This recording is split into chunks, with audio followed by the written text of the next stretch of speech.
Nigeria और Nigeria की economy जो कि कभी टेक्सटाइल इंडस्ट्री के थ्रू काफी फलती फूलती थी, और ऐसा कहा जाता था कि नाइजीरिया की इकोनॉमी को बढ़ाने वाला और उसकी इकोनॉमी को बनाने वाला, उसे सपोर्ट करने वाला जो सेक्टर है वो है टेक्सटाइल इंडस्ट्री सेक्टर। टेक्सटाइल्स के थ्रू नाइजीरिया में काफी ज्यादा ग्रोथ होती थी, और जो नाइजीरियन टेक्सटाइल्स हैं वो न केवल सिर्फ नाइजीरिया के लोगों के लिए बल्कि वर्ल्ड कंट्रीज में भी काफी फेमस हुआ करते थे। बट जहां पर कभी नाइजीरिया में 100 से भी ज्यादा टेक्सटाइल्स मिल्स हुआ करती थी, तो आज वहां पर 2, 3 या फिर 4 टेक्सटाइल्स मिल्स बची हैं, और उनके पास में भी अपनी ग्रोथ के लिए कुछ भी नहीं है। नाइदर उनके पास में मनी है, नाइदर उनके पास में रिसोर्सेज हैं अपने टेक्सटाइल सेक्टर को ग्रो करने के लिए। उनका कॉटन फार्मिंग सेक्टर भी बहुत ज्यादा लो लेवल पर चल रहा है, और ये सभी कुछ एक नहीं बल्कि कई सारी वजहों से हुआ कि नाइजीरिया की टेक्सटाइल इंडस्ट्री कंप्लीटली हॉल्ट हो गई, जिसकी वजह बहुत हद तक चाइना है और कुछ हद तक यूएस भी है और इंटरनेशनल बॉडी भी है। इसकी शुरुआत होती है 1950 से। 1950 के आसपास में नाइजीरिया में जो कॉटन फार्मिंग है वो काफी ज्यादा अच्छी चल रही थी, रैम्पेंट ग्रोथ पर थी। और क्योंकि कॉटन फार्मिंग बढ़ रही थी, तो एक चांस था लोकल प्रोड्यूसर्स के पास में कि वो कॉटन टेक्सटाइल्स को ओपन करें, मिल्स को ओपन करें, और वैसा ही हुआ। 1956 में नाइजीरिया की पहली कॉटन टेक्सटाइल मिल ओपन हो गई। देन ऐसे ही करते करते ग्रोथ नाइजीरियन टेक्सटाइल इंडस्ट्री की होने लगी। 1970, 1980 आते आते कॉटन टेक्सटाइल इंडस्ट्री अपनी रैम्पेंट ग्रोथ पर थी। अराउंड 67% ग्रोथ उस समय पर नाइजीरियन टेक्सटाइल इंडस्ट्री की हुआ करती थी। देन इसका डाउनफॉल बहुत बुरी तरह से शुरू हुआ 1991 से। अब डाउनफॉल किस तरह से हुआ वो देखते हैं। अब हुआ क्या कि जो वर्ल्ड की डेवलप्ड कंट्रीज थी वो उस समय पर टेक्सटाइल और दूसरे प्रोडक्ट्स को इंपोर्ट किया करती थी डेवलपिंग कंट्रीज से, लेकिन उनके मार्केट को इससे नुकसान होने लगा, उनकी इकोनॉमी को, उन्हें ऐसा लगा कि नुकसान हो रहा है। इस वजह से उन्होंने एक क्लॉज लॉन्च किया जिसका नाम था MFA क्लॉज, जिसमें कि डेवलप्ड कंट्रीज जो भी इंपोर्ट करेंगी डेवलपिंग कंट्रीज से उस पर क्वाटा इंपोर्ट किया जाएगा। अब इस क्वाटा सिस्टम से नाइजीरिया और दूसरी जो वर्ल्ड की डेवलपिंग कंट्रीज हैं उन्हें नुकसान होना तो जायज था, क्योंकि उनके लिए मार्केट बंद हो रहा था, डेवलप्ड कंट्रीज था। अब वहीं पर वर्ल्ड ट्रेड ऑर्गेनाइजेशन ने ये जो MFA क्वाटा सिस्टम था इसको रिप्लेस कर दिया agreement on textile and clothing से।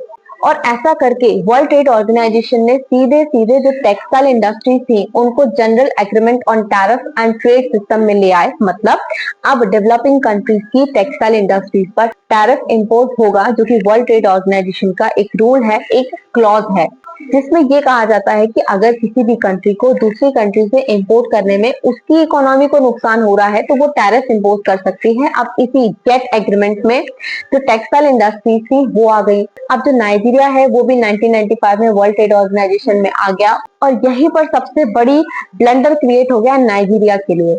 वो ऐसे कि जब नाइजीरिया 1995 में वर्ल्ड ट्रेड ऑर्गेनाइजेशन का हिस्सा हो गया तो उसको वर्ल्ड ट्रेड ऑर्गेनाइजेशन के सारे रूल्स, जिसमें कि general agreement on tariff and trade भी आता है, उससे भी एक्सेप्ट करना पड़ा। और उसी के चलते जो नाइजीरियन टेक्सटाइल इंडस्ट्री है उन पर भी वैसा ही टैरिफ इम्पोज होने लगा। बट वहीं पर यूएस ने कुछ रिलैक्सेशन दिए अफ्रीकन कंट्रीज के लिए। उन्होंने एक स्कीम इम्प्लीमेंट की अफ्रीकन कंट्रीज के लिए, जिसके बेसिस पर अमेरिका ने अपना मार्केट अफ्रीकन कंट्रीज के लिए ओपन कर दिया। मतलब अब अफ्रीकन कंट्रीज अमेरिकन मार्केट में अपने प्रोडक्ट्स को सेल कर सकती थी। नाइजीरिया को यहाँ पर थोड़ा सा सपोर्ट मिला, बट इससे नुकसान भी हो गया, वो भी बहुत बड़ा, और यहीं से सब खराब हुआ कुछ ऐसा कि जहां पर अफ्रीकन कंट्रीज के लिए मार्केट ओपन हो गया अमेरिका में, तो वहीं पर चाइना और यूएस के इकोनॉमिक टाइज स्ट्रेंथन हुए, और अमेरिकन मार्केट में चाइनीज गुड्स का भी इन्फ्लक्स शुरू हो गया, और चाइनीज गुड्स काफी ज्यादा सस्ते थे नाइजीरियन प्रोडक्ट से।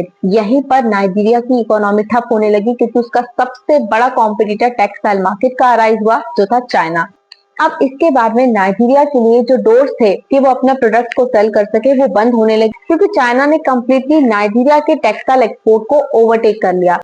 अब इसके बाद में खुद नाइजीरिया में भी उसके प्रोडक्ट की डिमांड कम होने लगी, क्योंकि वहां पर भी चाइनीज गुड्स, स्पेसिफिकली जो चाइनीज टेक्सटाइल्स थे वो क्योंकि काफी सस्ते होते थे, उनका इन्फ्लक्स शुरू हो गया। और यूएस और इवन यूरोप, इन दोनों के द्वारा भी बहुत सारे जो प्रोडक्ट्स बेचे जाते थे जिसमें टेक्सटाइल्स भी आते हैं, वो सभी काफी सस्ते दामों पर बेचे जाते थे, और नाइजीरियन गुड्स उन्हीं के देश में उन्हीं के लिए महंगे पड़ते थे। और इसकी वजह से नाइजीरियन टेक्सटाइल इंडस्ट्रीज ग्रो होना कम हो गई, क्योंकि उनके प्रोडक्ट को कोई खरीदने वाला ही नहीं बच रहा था। और इसमें जानने वाली सबसे बड़ी बात यह है कि नाइजीरिया में टोटल जितना इंपोर्ट होता है चाइनीज प्रोडक्ट का अराउंड 60% टू 80%, उनमें से मैक्सिमम स्मगल्ड होता है, उनकी स्मगलिंग होती है और स्मगलिंग के थ्रू ही नाइजीरियन मार्केट में उनके जो लोकल प्रोड्यूसर्स हैं वो सस्ते दामों में चाइनीज प्रोडक्ट्स को बेचते हैं मेड इन नाइजीरिया के नाम से। ये खुद नाइजीरियन टेक्सटाइल मिल एसोसिएशन के लीडर्स का कहना है। अब इसके बाद में वजह ऐसी भी है कि नाइजीरिया के जो लोकल प्रोड्यूसर्स हैं उनके पास में प्रोड्यूस करने के लिए मतलब टेक्सटाइल्स को प्रोड्यूस करने के लिए रिसोर्सेस नहीं होती, क्योंकि उनको बहुत सारी चीजें जैसे कि सिंथेटिक डाइज हो गए, केमिकल्स हो गए और दूसरे मशीनरी प्रोडक्ट्स हो गए, इन सबको भी इंपोर्ट करना पड़ता है दूसरी कंट्रीज से, जिसकी वजह से जो टेक्सटाइल्स वो प्रोड्यूस करते हैं ऑफकोर्स जब पूरा का पूरा कॉस्ट एडिशन होगा तो उनका प्रोडक्ट काफी ज्यादा महंगा हो जाएगा और उसको वर्ल्ड कंट्रीज में कौन खरीदेगा, इवन नाइजीरिया में भी कौन खरीदेगा जब वो काफी ज्यादा महंगा है तो। जबकि चाइना के पास में खुद की इंडस्ट्रीज है, ग्रो करने के लिए इंफ्रास्ट्रक्चर रेडी है उनके पास में रॉ मटेरियल्स अवेलेबल है, तो चाइना आराम से उसी प्रोडक्ट को ग्रो कर लेता है ज्यादा चीपर रेट्स में, जो कि नाइजीरिया के लिए काफी ज्यादा कॉम्पिटिटिव हो जाता है और नाइजीरियन टेक्सटाइल इंडस्ट्री इस वजह से ठप हो गई। इसके अलावा पावर सप्लाई भी नाइजीरिया में ज्यादातर नहीं हो पाता, जबकि चाइना के पास में इसकी बहुत स्ट्रॉन्ग अवेलेबिलिटी है, एक स्टेबल पावर सप्लाई है। और ज्यादा कंडीशन खराब तब हो गई जब 2023 में जो नाइजीरिया के प्रेसिडेंट थे उन्होंने एक और क्लॉज इंप्लीमेंट कर दिया। उन्होंने अपनी करेंसी नायरा की जो फिक्स वैल्यू थी उसको हटा दिया और फिक्स वैल्यू को हटा के उन्होंने कहा कि अब जो डिमांड एंड सप्लाई मार्केट में चल रही है उस हिसाब से फॉरेन एक्सचेंज रेट के बेसिस पर नायरा की वैल्यू जो कि नाइजीरियन करेंसी है वो डिसाइड होगी। अब इसके बाद में जो नायरा है उसकी वैल्यू कम होने लगी, मतलब नाइजीरियन करेंसी है वो डी वैल्यू होना शुरू हो गई। और सबसे बड़ी बात ये होती है कि जब किसी भी देश की करेंसी डी वैल्यू होगी तो उसका एक्सपोर्ट अच्छा हो जाएगा, कॉम्पिटिटिव हो जाएगा और उसका इंपोर्ट महंगा हो जाएगा। और नाइजीरिया में तो 80% इंपोर्ट ही होता है प्रोडक्ट का। इवन घना जो कि एक छोटी सी कंट्री है, स्मॉल कंट्री है और उसमें स्मॉल पॉपुलेशन है नाइजीरिया के कंपैरेटिव, वो भी नाइजीरिया को मटेरियल एक्सपोर्ट करती है। तो नाइजीरिया की इंपोर्टिंग पावर बहुत स्ट्रांग है जो कि उसके लिए बहुत ज्यादा नुकसानदायक है और एक्सपोर्टिंग पावर उतनी ही कम। और क्योंकि इंपोर्ट और ज्यादा होता जा रहा है, कंडीशंस उसके लिए स्टेबल हैं ही नहीं, इसलिए उसकी इकोनॉमी भी कंटिन्यू क्राइसिस में चल रही है, बहुत ज्यादा डिस्टेबलाइज चल रही है। और अगर इसे बढ़ाना है तो अब नाइजीरियन गवर्नमेंट को ही स्टैंड लेना होगा।